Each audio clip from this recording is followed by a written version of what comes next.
Welcome to the first part of this webinar series on securing IoT applications with Mbed TLS.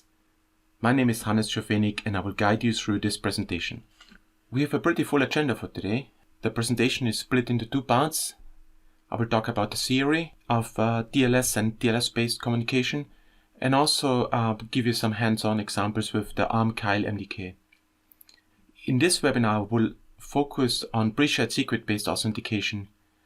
In the next webinar in March, we'll focus on the use of public key cryptography in TLS. From a theory point of view, I will start with threats, talk about security services, and then move over to the TLS protocol itself. An important aspect is the performance, since this is something many embedded developers care about and are concerned about when it comes to the use of cryptography. In the end, I will briefly touch on the topic of DTLS, since we are not only talking about securing connection-oriented transport protocols, but also datagram transport protocols. A few words about myself. I'm employed by ARM and work mostly on IoT security standards. I've previously worked for telecommunication equipment manufacturers, including Nokia, Siemens Networks, and Siemens. I've contributed to different standardization bodies. I've been contributing to the IETF for a very long time, but also participate today in the Open Mobile Alliance on device management of IoT devices, and also in the benchmarking group Embassy to work on an IoT security benchmark. In case you have questions following the webinar, here's my email address as well. Let us start with threats and illustrate the problems with the lack of communication security based on two examples.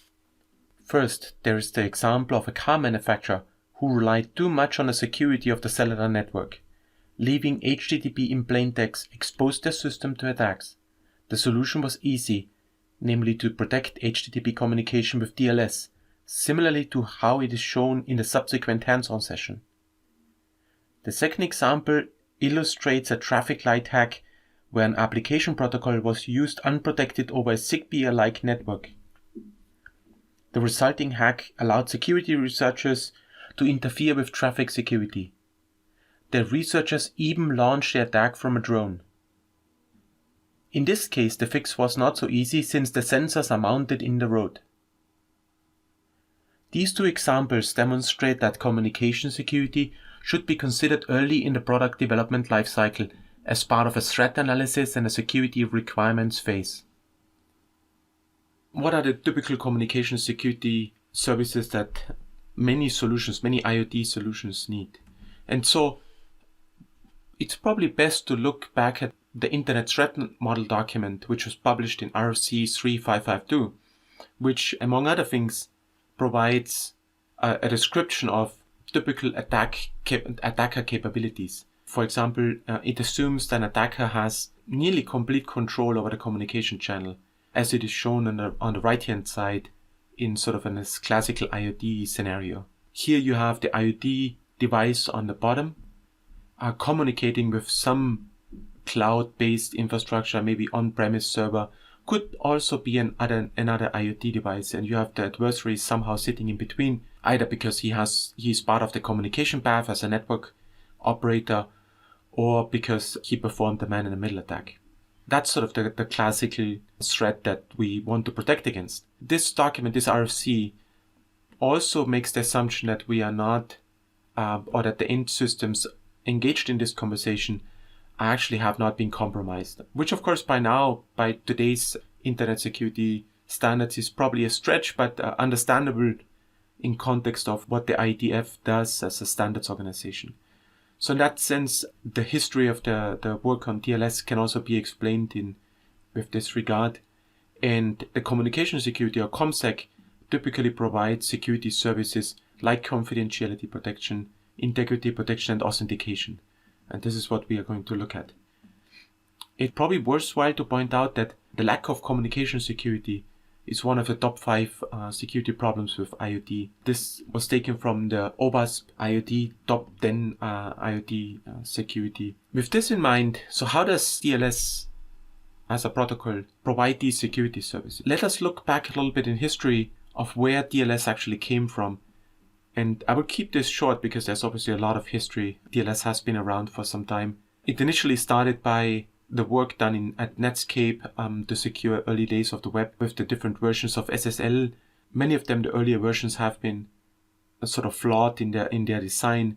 Version 3 was then released in '96, so quite a while ago. Later, this work was turned over to the IETF for standardization, with the first version of RFC 2246 released already in '99. This is also when the name was changed to Transport Layer Security from Secure Socket Layer.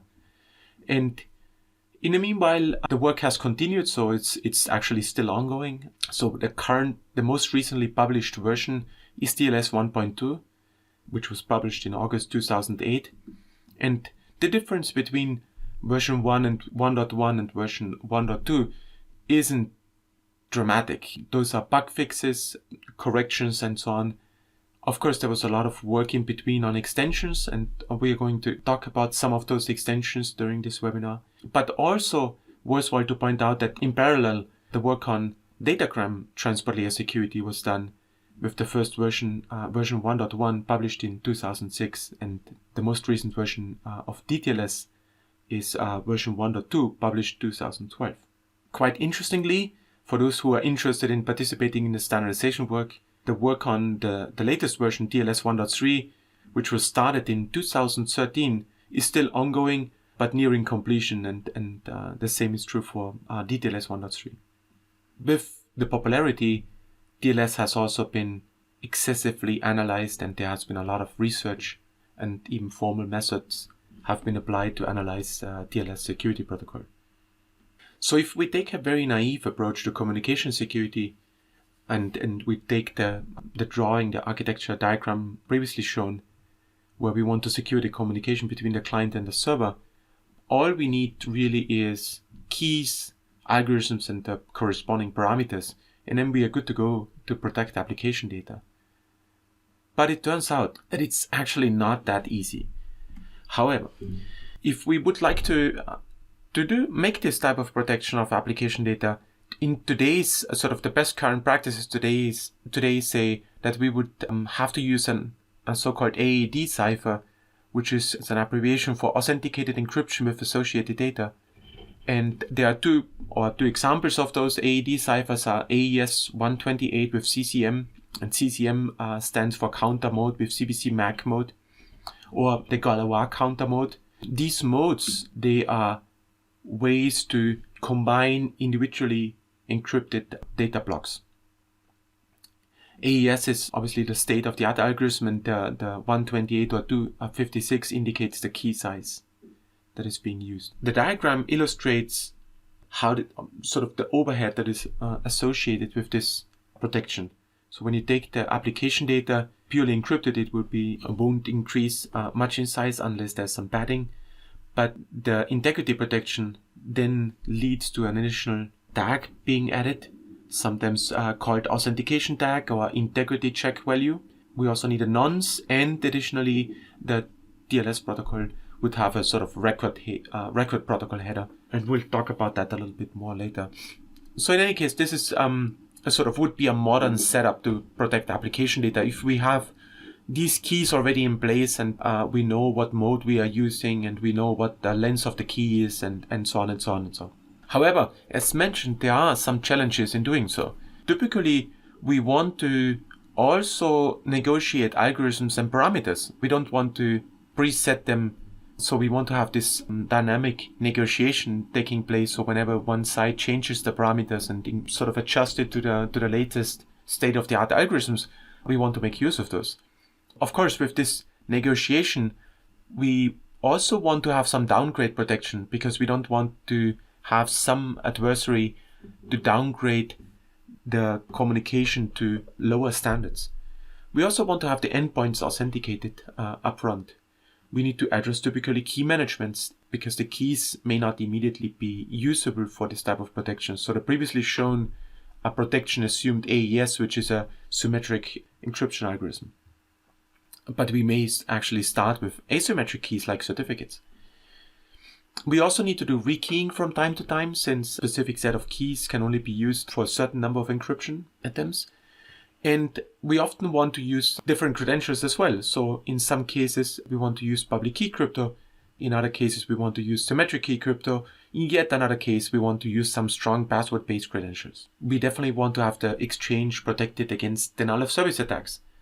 There are also various other privacy-related threats that may need to be addressed. So there are many more requirements that need to be taken into account, and than just applying some encryption algorithm, which is sort of like what one would intuitively think.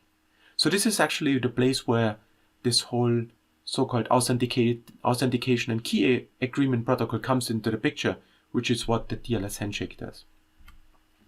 So the design idea of TLS is to run the whole protocol in two phases. The first phase is the more complicated phase, a phase that may involve asymmetric cryptography, as we'll see in an upcoming webinar. It also involves a multi-round trip handshake. It does the feature negotiation. It does the DOS protection that we just talked about. But when this phase is finished, the end result is that the endpoints will have symmetric keys along with all the algorithms and so on, so that they can then move over to phase 2. In phase 2, we just use symmetric crypto for, like in the slide we've seen earlier, to just provide the data origin authentication, integrity, and confidentiality protection. And this is, of course, great for performance and also leads to low on-the-wire overhead. So that's the major distinction between those two phases. And this is not just a design approach chosen by the TLS protocol. Every modern security protocol today uses such a two-phase approach. Or even phase 1 may have multiple subphases as well, as we will also later find out. In TLS, in the TLS jargon, phase 1 is called the handshaking protocols, and in phase 2 is called the record protocol. So they're actually different sub-protocols as part of the TLS specification. In the next few slides, I will walk through the basic handshake, not yet using the TLS terminology or the terminology of the TLS specification, which is a little bit awkward, but just go through the abstract idea of the handshake. So a client, in our case, the client is the IoT device. When it talks to a server, in the handshaking, it says basically, hello, I support a number of different so-called Cipher suites, in this case 3, and a couple of different extensions. And it also includes a random number. Here we call it NC, so the number from the client. The server then makes the selection. It looks at the offered Cipher suites and will pick one of them, and will also evaluate on which ones of the extensions it supports and which one of them does it want to use. And also in also respecting what Cipher suites are being offered. Not all extensions make sense with all Cipher suites. And the server also offers a random number. In this case, the NS server generated random number. That's the first phase where the two basically agree on what they're actually using. But it also shows a very important concept here, which is the Cipher suite. And the Cipher suite is actually a combination of multiple different things that were sort of munched together in the specification. And it decides about the authentication and key exchange algorithms. So for example, a pre-shared secret based Cipher suite, or it could be a public key based one. It also defines what cipher and what key length is used. For example, the AES with the 128-bit keys. It defines the mode of operation.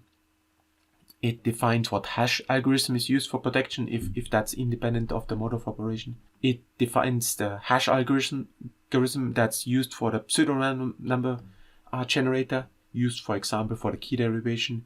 And it may define a couple of other miscellaneous information. So for example, the TLS BSK with AES 128 CCM8 is one such Cipher suite. And TLS ECDHE ECDSA with AES 128 CCM8 is another one. So it basically meaningful combinations are put together, and the client offers the functionality it has implemented and it wants to offer for a specific server, and the server selects those. So in the first case, which is the Cipher suite we are going to use later on, uses a pre-shared secret-based TLS exchange with AES and 128-bit key size with the CCM mode of operation, and then 8-byte authentication tag.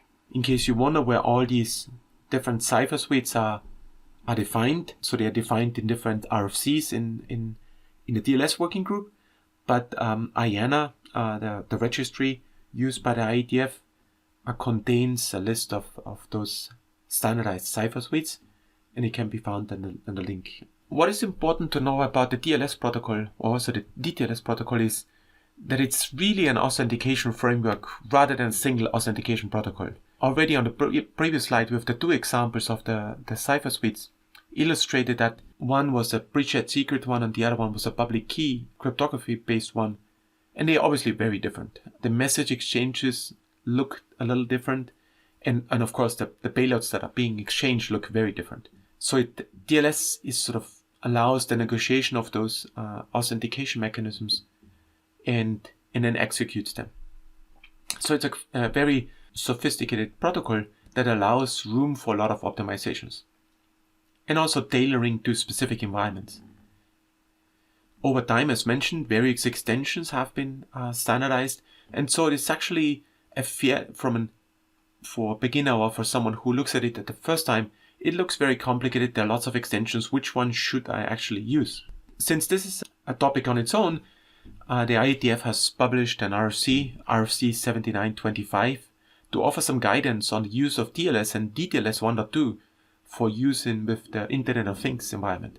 And this RFC describes different profiles. In particular, it talks about profiles for use with PSK-based Cipher suites, raw public key-based Cipher suites, and also certificate-based Cipher suites, and recommends on what extensions make sense and should be used, and we'll make use of those recommendations a little later when we configure our TLS stack. A word on randomness. So in the previous exchange, the beginning of the exchange, when the server and the client exchanged nonces, these random numbers, it's important to remember that many of the security protocols, including TLS, require some form of randomness in order to be secure. And so here are 4 press releases about failures to provide a high quality random number generator in software. On the left hand side, the lower left hand side, there was a study done on embedded devices and how good their random number generation was with respect to the keys that are generated in elliptic curve cryptography, or also with RFCs and RSA keys. If those are generated on the device themselves, then the process typically starts with a random number generation, and then the keys are generated from that. And if the process, the generation of the random numbers is predictable, then obviously the outcome, so the keys, the generated keys, are predictable as well. And the other sort of examples of problems that emerged with iOS and also with Debian illustrate on how important it is to take the notion of randomness, specifically on embedded devices, into account. Embedded devices lack sort of many sources of randomness, so this is definitely something to look into right from the beginning when a project is started. Why should we care about randomness in this project, or in general when using embedded devices? Cryptographic protocols like TLS depend on a good source of entropy. There are actually a number of different examples on where randomness plays a role in security protocols. So, for example, as mentioned, with the generation of public-private key pairs in a public key crypto system, for example, some of the signature mechanisms rely on the presence of random data. When Diffie-Hellman exchanges are used, when both parties create these ephemeral Diffie-Hellman keys, when AES keys are created, or IVs, initialization vectors, are created, or also with nonces, as we've seen already earlier. So we'll see some of those examples being used in for example, in a later session on the use of public key cryptography. So in any case, for a product, one has to think about where the source of randomness comes from. So let's continue with the example. So we recap. This was the exchange that we started with. The client and the server exchanged their hello messages, and at the end of this exchange, both parties found out that they want to support a specific cipher suite and they want to support a specific extension, and they both have a random number obtained from the other peer. Then the server, in this case, since he selected the DLS-based, the BSK-based cipher suite, it doesn't need to send any further messages, so it needs to communicate, or it communicates that it's done sending any messages to the client. And then it's the turn of the client to actually then exercise the selected cipher suite. In this case, because of the BSK-based cipher suite, it needs to tell the server on who it actually is. In this case, it says I'm Alice, and that's all it needs to say. It obviously won't send the password, so this is not a sort of an ancient password-based mechanism, but it tells the server that it now has everything to switch to the negotiated cipher that it had previously agreed on. And it sends a finished message. The finished message is special in TLS because it's a message digest computed over all previous messages sent so far with the keys negotiated. And in this case, the negotiated or derived keys, and I didn't go into the details on how this key derivation looks like, but with a pre-shared secret-based exchange, obviously those keys are derived from the pre-configured BSK, and it's computed over this transcript. So the purpose of including or protecting this transcript is to detect downgrading attacks. So if an adversary was sitting somewhere in the middle and removed, let's say, a selection of cipher suites, inserted something else, it would be detected at this point in time. The server also has enough information. It knows on who it's talking to, and it can select the appropriate key from its database, and then it informs the client to switch to the respective cipher suite. And then finally, there's another finished message also coming from the server to demonstrate to the client that it had indeed exchanged all the messages before. And then at the end, as mentioned, so the bigger boxes indicate the handshaking part, and then there's the application data that's being sent. This is sort of phase 2, and the application data would be secured already with the negotiated keys. Okay, that's in an abstract. That would be the TLS protocol using a pre-shared secret cipher suite. And if we look briefly at how that exchange looks like with correct terminology from the TLS specification, it obviously looks very similar. We see the client and the server hello. We see the done messages are called server hello done and client hello done. The BSK identity, which is where the client is able to indicate to the server what its name is basically encapsulated into this client key exchange message. And the finished message shown earlier are the same. The same is also true for the change cipher spec. The messages with a star indicates that this is an optional message. Messages with a bracket, strictly speaking, indicate that those are not really handshake messages, but from a different protocol. Since, as mentioned earlier, the TLS protocol consists of different protocols. I should also point out that there are different variants of the TLS BSK-based cipher suites, and this is only one. There are also variants where a Diffie-Hellman exchange is executed, which is then protected using or authenticated using the BSKs and so on. But this is the most lightweight version, lightweight in sense of the use of only symmetric key cryptography, which of course has an implication for the code size. It has an implication for the over the wire message size, and also on the performance. Let's switch over to the hands-on and see how this looks like. I have a Kyle evaluation board which runs an STM32F4 47 MCU, which is an MCU that uses a Cortex M4 processor. I'm using this on a demo board, the MCP STM32F400 evaluation board, and I'm using the Ulink Pro adapter for this purpose. The demo setup may look a little bit complicated, but the board runs the TLS client.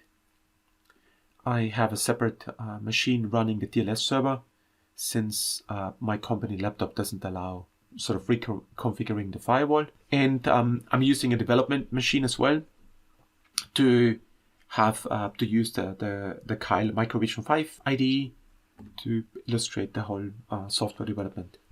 And everything is connected using a switch. The Mbed TLS code that I'm using is open source, and it can be found on this GitHub repository. It's provided with an Apache 2 license. For the configuration of the client and the server, I'm using the following. On the server side, I'm just using the regular example program already shipped with the Mbed TLS stack. So the stack not only comes with sort of the crypto implementations of different libraries of AES and so on, and the DLS protocol, of course, but it also comes with a couple of examples. And I'm using one such example here for the server. It's called SSL_server2 with the following command line settings. And I will later show on how to use those on for example, a Windows machine as well. Just to briefly explain what that command line means, the demo code is written in such a way that allows customization of the features, so you can easily experiment with the different settings. So in this case, I want to use TLS 1.2, which is the state of the art, and so I force it to version TLS 1.2. You should not be using versions prior to 1.2 anymore. I'm also enabling debug support. So there are different levels of debug. Sort of one, you can completely turn off debugging at all, of course. Level 5 is the highest level, so it will create a lot of debug information, which can be useful in certain circumstances. Specifically if you develop your own extensions. And then in this case, I obviously need to provide the BSK identity. Here I call it client, and the pre-shared secret. So here I have a dummy secret. In reality, you would create a secret of, let's say, 128-bit if you use an 128-bit AES as subsequently, and would generate it randomly. On the client, I'm using a modified version of the corresponding client programs, which are also available on the GitHub source code. It roughly corresponds to the use of one additional parameters where I force the use of a specific cipher suite, namely the one that we talked about earlier, the BSK-based cipher suite, because that's the one I configured using the compile time settings. The reason for this modified version is simply that the provided version offers a lot of options, and I wanted to keep, for the purpose of illustration, I want to keep the code as short as possible. So here's how the stack looks like. I'm using Ethernet here, it's running IP over Ethernet, and since we're using TLS, we are running it over, or in our case, over TCP. And on top of it, we are using HTTP.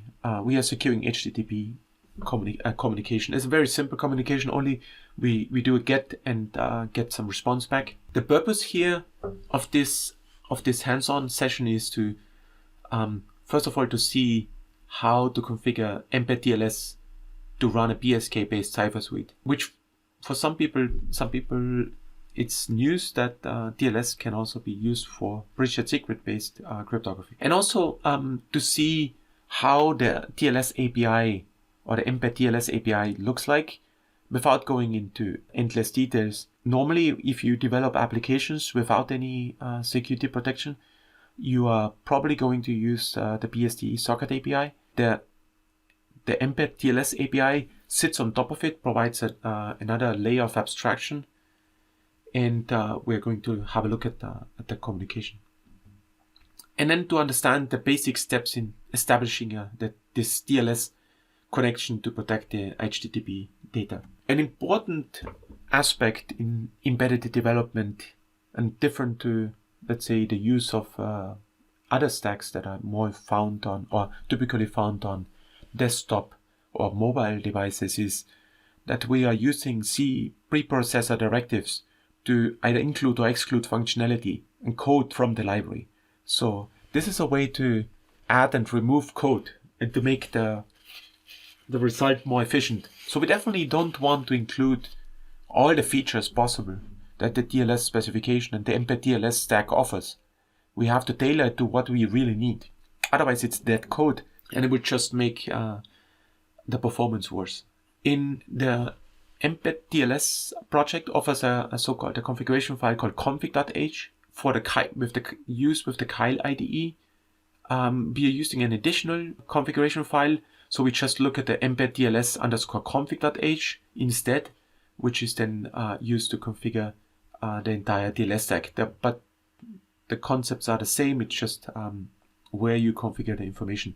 There are lots of configuration settings, as one can imagine, related to the different features, related to some parameter settings and so on. And here's the link to the documentation found on the tls.mbed.org website. Previously we talked about RFC 7925 and the recommendations it provides.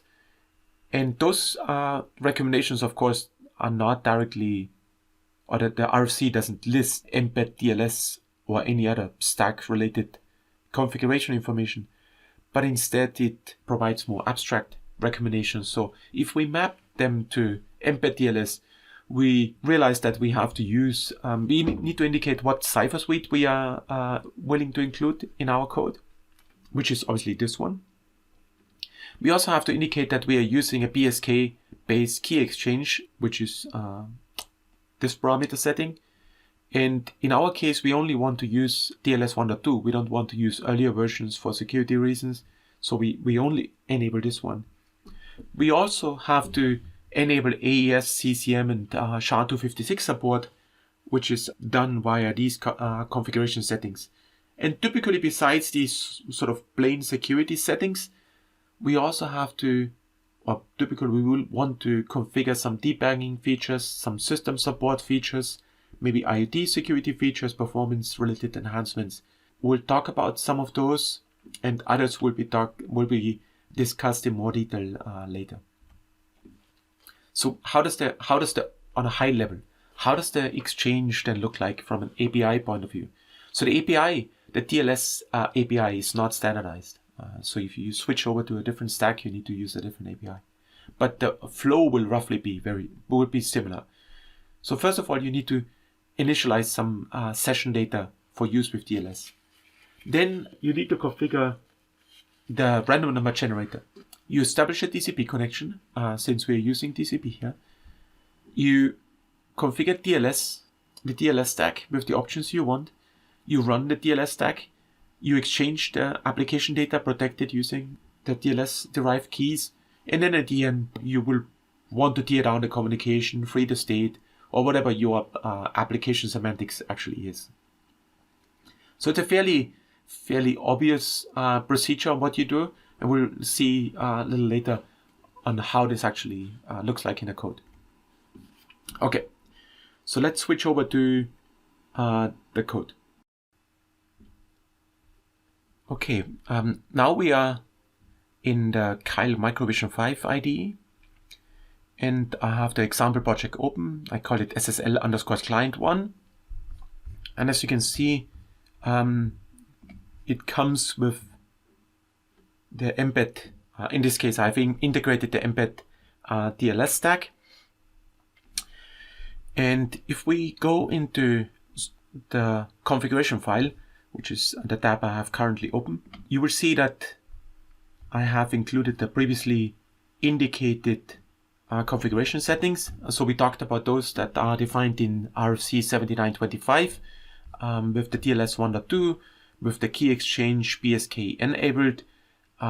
We include AES code, CCM code, and also the SHA-256 for the key derivation.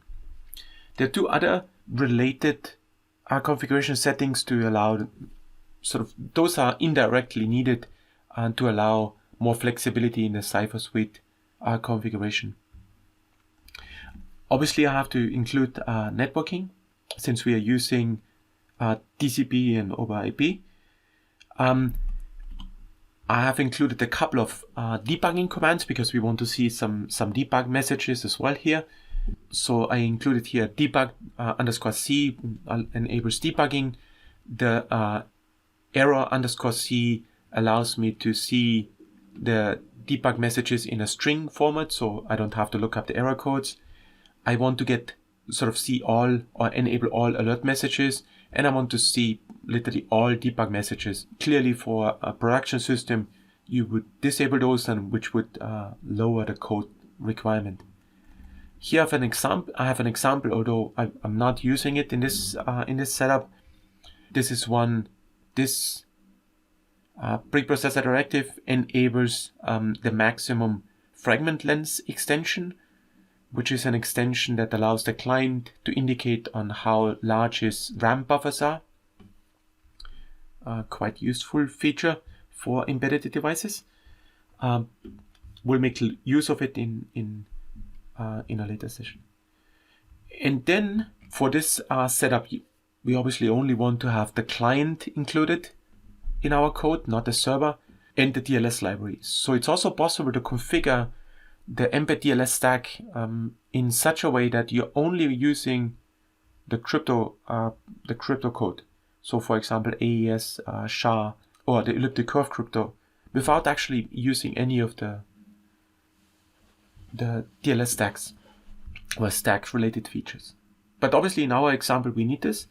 And then we need to provide a couple of configuration settings for the random number generation support. Depending on the system, as I mentioned, there may be different options available on where the source of randomness comes from.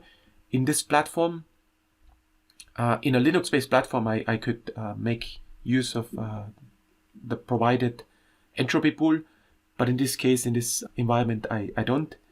Here I'm only configuring the RNG setting for prototyping support, so I don't have to include code for accessing the hardware-based random number generator, which is available on this board. So I omitted all the code that is not really necessary for the purpose of this demo. Let's have a brief look at the actual application. In this example, I'm pre-configuring the server address. Of course, I could use a fully qualified domain name. I use a specific port, and also indicate the Cipher suite that I'm using, and the debug level. In this case, I want to have a fairly low debug level, so so that I'm not flooded with debug messages. I will skip over the system configuration since it's unrelated to TLS itself. I have included the BSK and the BSK identity in the code here as well. So this may also, the configuration of the pre-shared secret may also depend on, obviously, on the chosen hardware, where these keys will reside and where they are stored. They could be stored on a secure element or just on flash, and etc. There are lots of different options.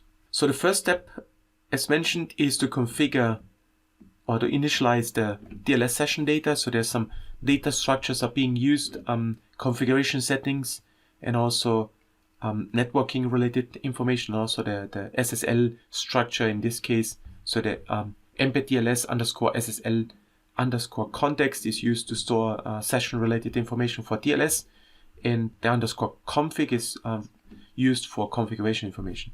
Then we configure a random number generator.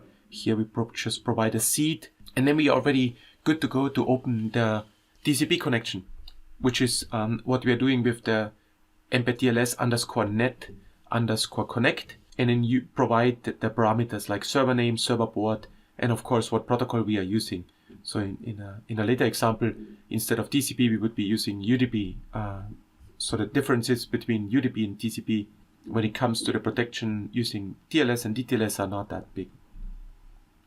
And then finally, and that's probably the biggest difference to just a generic BSD-based socket application that is not secured using TLS, is that we have to configure the TLS stack. Here we indicate that we are using stream transport, and that we are actually running this as a client, and configure it with the RNG, and also with the debug capabilities. We indicate, as mentioned earlier, we indicate the use of a specific cipher suite.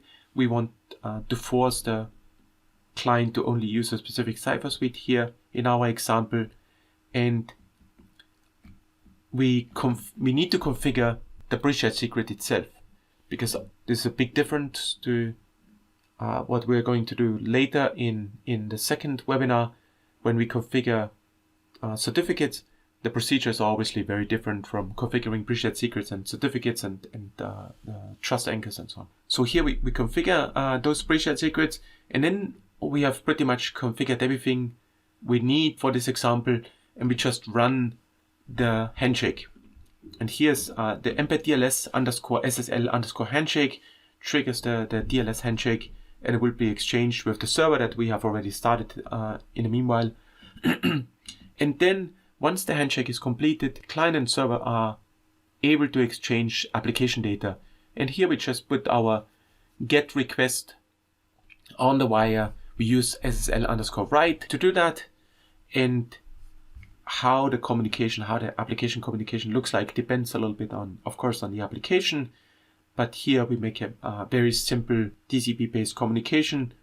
And so we're just looking for sending the request and then getting the response, and then we are essentially done.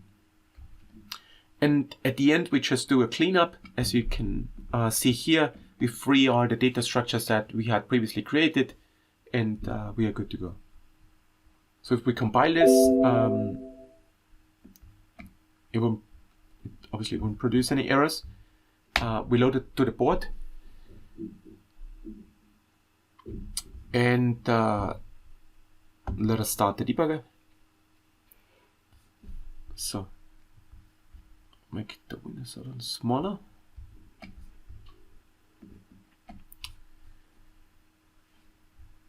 Here I have selected the debug printf viewer, which is quite convenient since this allows us to print the debug messages. You can easily select those on the using those tabs over here. Of course, you need to have the debugging support configured for use with this board. Otherwise it won't work. So let us jump debug through this really quick. And so we actually see some debugging messages. We jump to the place where we are actually performing a handshake.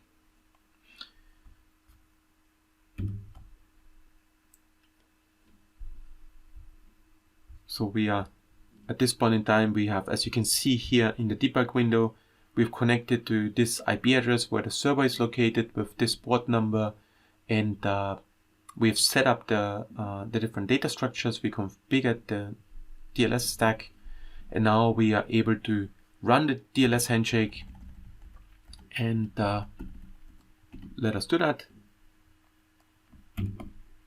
So handshake is done. We are ready to go. So let's send a message to the server. So we send a simple GET message to the server protected using the DLS handshake, and now we are waiting for the response. We'll go all the way to the end to see. So we see the following happening here. We get a response. It's a 200 OK. We get a message: Mbed TLS test server successful connection using exactly that cipher suite that we have forced the server to use, which is the only one we configured for use with this client. We also get a few error messages back, because what happens is the server, after we were finished sending the request, it actually closed the connection. This may be something you want. Typically with an IoT application, you don't want to have the connection immediately closed after a single request response, because that would be a little bit of a waste of resources. But in this case we did. So we got an alert message, which is a normal TLS procedure, to inform the other peer that it doesn't want to continue the conversation anymore. So we successfully completed the exchange. Okay. Continuing with the presentation, I would like to focus a little bit on the performance, because this is really a topic that comes up very often. When I started this work several years ago, there was the perception that IoT devices, embedded devices, can't make use of state-of-the-art internet-like security mechanisms, that something entirely new has to be developed. And it turns out that that's not quite the case, because there's such a great possibility for customizing and optimizing existing protocols and existing crypto mechanisms. Here I'm showing a sort of an illustration on how many bytes are exchanged with a TLS handshake. With the BSK as an example handshake. I'm using the configuration I've previously shown. So those are the exact numbers may vary a little bit on your configuration, but you see the initial client hello, server hello, those are the probably the biggest chunks, or one of the biggest exchanges here in terms of message size, simply because the random numbers are included in here. So those need to be taken into account. Another important part is obviously the finished messages, which are, or the size of the finished message is determined by the algorithm and the key size that you're selecting. So that needs to be taken into account as well. But once you're done with this initial handshake, you can use the established keys and the connection for a longer period of time. So you don't need to go through this handshaking procedure anymore. So it's a longer term investment. The key length itself is obviously a crucial aspect. So because on one hand it has an impact on performance, shorter key sizes then of course have better performance, but there's obviously the security impact as well. So if you select a key size that is too short, then it doesn't offer state-of-the-art protection anymore. If you select it too long, you will see a performance hit. So it depends on what the needs of your application are to select the right key size. This table is based on an RFC 4492, and it illustrates the relationship between symmetric key size, between the key size of public key crypto systems, either based on elliptic curve or Diffie-Hellman or RSA keys on the right hand side. And what you can easily see is that elliptic curve cryptography offers better or the same security with much shorter key sizes, which is why this is a preferred technique for embedded devices or for IoT devices. The key size for RSA is fairly huge, and you need to distribute those keys as well. The RC 7925 recommends to use at least 12-bit symmetric keys, or the equivalent for the public key crypto systems. In an ENISA report from 2013, it is recommended to use the use of 80-bit asymmetric keys is supposed to be sufficient for legacy applications, but they also recommend 128 bits for new systems. So you definitely have to take the lifetime of a device into account and think about how to evolve algorithms and key sizes if you have devices that are supposed to be in the field for, let's say, 10 years or longer. So this is why we have selected the key sizes as previously indicated. It wasn't just totally random. And sometimes you see publications that offer systems that have a very short key size, but a great performance, but that's pretty useless then. Since we have been using only symmetric key cryptography here, it's obviously lightning fast. And here I have some data which was taken from a contribution we made to the NIST Lightweight Crypto workshop in 2015, where we ran different crypto algorithms with Mbed TLS on different ARM-based microcontrollers. And here is an example from an LPC 7068, which runs a Cortex M3 at 96 megahertz. The diagram shows the hash algorithms SHA-256 and also AES with different modes of operation. And we've been using, in our example, we've been using CCM AES CCM, and SHA-256 in the code. And this is purely software, no hardware optimization or anything. So on that microcontroller, it took to encrypt 1024 bytes with this algorithm, with this key size. It took 1.7 milliseconds. So this is really fast. I would say there are no performance issues. And of course, if you have a board, a hardware that offers hardware-based crypto, obviously it would be much faster. So, but the main message with this figure is there isn't really any performance issue with the use of symmetric key cryptography, which is why you didn't really see a time delay when I stepped through the code and ran through the program. It would be a little different when we use public key cryptography because it is by its nature more performance demanding. So we'll get more interesting. Here's just some explanation on how this works. Next, I would like to talk about DTLS for a second and the difference between DTLS and TLS. The design of DTLS is intentionally similar to TLS, and the specification that defines version 1.2 is RC6347. It was designed in the need to also protect unreliable datagram transport applications, for example, applications running over UDP. An example of such an application is the CoAP protocol, which is frequently used in IoT applications. CoAP, the Constraint Application Protocol, is sort of a lightweight version of HTTP, and it offers optional reliability. Unfortunately, TLS cannot directly be used on top of UDP or unreliable datagram transport, and so some enhancement had to be made, but the core features of TLS and the handshake have been preserved and can be utilized also in DTLS. We can see the stack, the typical stack on the right hand side.